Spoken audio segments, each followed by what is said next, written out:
Among the hundreds or even thousands of NPCs in the world of Pokemon, there are a few which have some truly heartbreaking stories. These NPCs are scattered across the games, and they seem to show that the lighthearted, fun world of Pokemon actually has dark aspects as well. This deepens the experience for the player, as it reflects how our own world can be cruel and heartless to those who are unlucky enough to experience its misfortunes. Our story begins in Pokemon Black and White 2, in a hotel in Driftveil City. Now this is a town you need to visit in order to game, as it has a gym that you need to progress through to beat the story.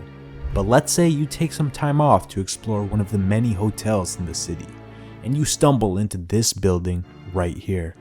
Walking into the hotel, you're going to find the music is playing loudly, and NPCs are giving you random items, like X attacks, balloons, and even a Pokemon here or there. Now, if you decide to take the elevator up to the top floor, you're going to find this elderly man at the corner of the room, who says something that absolutely breaks your heart. He says, 3 years ago, Team Plasma talked me into letting my dear Pokemon go. Ever since, I've been staying in hotels as I please. To be honest, I feel lonely. But it's a good thing not to have a Pokemon who will be left behind and feel sad after I pass away. This man's words are heartbreaking. He let go of his Pokemon because Team Plasma convinced him it was the right thing to do. Team Plasma, the villains in the game, wanted everyone to free their Pokemon, claiming it was better for them to be liberated. But for this man, losing his Pokemon did not bring peace, it brought loneliness. And the most heartbreaking part of this is that there's no item, no story, no reason at all that this NPC should be here. He's literally just been tricked into giving up his Pokemon, and he's going to die a sad, lonely death. But let's go even sadder than a man who's about to die. Our next location is Anistar City in Pokemon X and Y. Now Anistar City is famous for its mysterious sundial and the psychic type Pokemon gym, but there's a little house by the side of the road that's going to shake up your world. As you walk into this specific house, you find an elderly man sitting alone. If you talk to him, he shares a sad story. His wife has passed away, and now he's all alone. He tells you that he's lonely, and he asks you if you can give him a low-level Pokemon to keep him company. Now, if you decide to help him out and give him one of your Pokemon, he'll accept it with kindness and thank you sincerely. But here's where the story takes a devastating turn. If you leave the house and return exactly 24 hours later, something weird happens. The man is gone, and all that's left is a Pokeball and a letter. The letter reads, "Dear Trainer, thanks to you and your Pokemon's kindness, I was able to be happy till the very end." It's a final message from the old man letting you know that he passed away, but that your Pokemon helped him to live out his very final moments in a happy and joyful way. As a token of his gratitude, he also leaves you a Comet Shard, an item worth a lot of money as it can sell for up to 60,000 Pokédollars in a Pokemon Center. The shard itself is pretty rare, but what makes it special is the fact that there's meaning behind it. This is an old man's last thank you for the happiness that you gave him.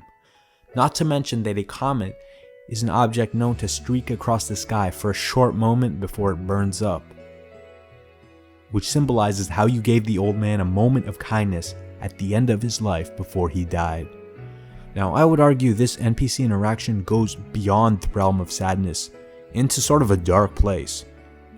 I mean, the guy literally died and left behind Pokemon that you gave him, and you're never gonna see him again. It's actually pretty shocking that this edition got approved by the developers and they didn't cut this part out. An equally sad story is in Pokemon Sword and Shield in the Galar region.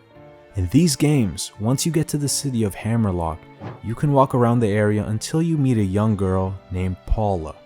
If you talk to this NPC, she's gonna ask you to deliver a love letter to her friend, Frank, who's in the city of Balania. It seems like a simple task, so you agree and you make your way towards the small, mystical-looking town that's filled with mushrooms. When you finally find Frank, you discover something unexpected. Frank is not the young boy you might have imagined. Instead, he's a man who looks to be in his 60s or 70s. But as you give him the letter, he begins to read it and he reminisces about his childhood. And he mentions that Paula was a dear friend of his when they were young, which leads us to the heartbreaking conclusion that the Paula that we saw was nothing more than a ghost who wanted to carry out her final wish. Frank goes on to tell us that he moved away from Hammerlocke when he was young and he never saw Paula again, but he mentions that Paula was sick when he left her. And this means that that illness took her life and she was never able to confess her true feelings of love to Frank. This is quite a shocking revelation, especially for a kids game like this. Themes and ideas like death, the afterlife, and losing a friend are almost never explored in Pokemon games, and they're substituted out for the typical world domination story of an evil team. So it makes this side quest really meaningful and unique, especially when you realize that you were able to deliver the letter helping Paula's spirit rest in peace.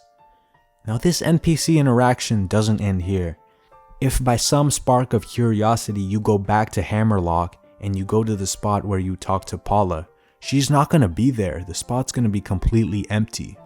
But if you go up to the spot and interact with it, you're going to find a Reaper Claw, an item that helps ghost-type Pokemon evolve.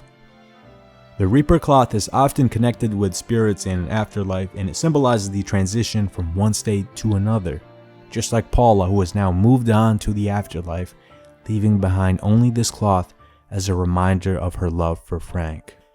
Interestingly, in Frank's house, there's also a strange girl who seems out of place, saying something cryptic. Now, some people theorize that this is actually Paula, but the two girls look completely different from each other, so there's really no confirmation. Now, those were the saddest NPCs in Pokemon, but what about some honorable mentions that we didn't get to? Such as NPCs who have sad moments, but they don't necessarily have such a depressing story. First, in Pokemon X and Y, there is a woman who, after you defeat her, she mentions that her own family disowned her.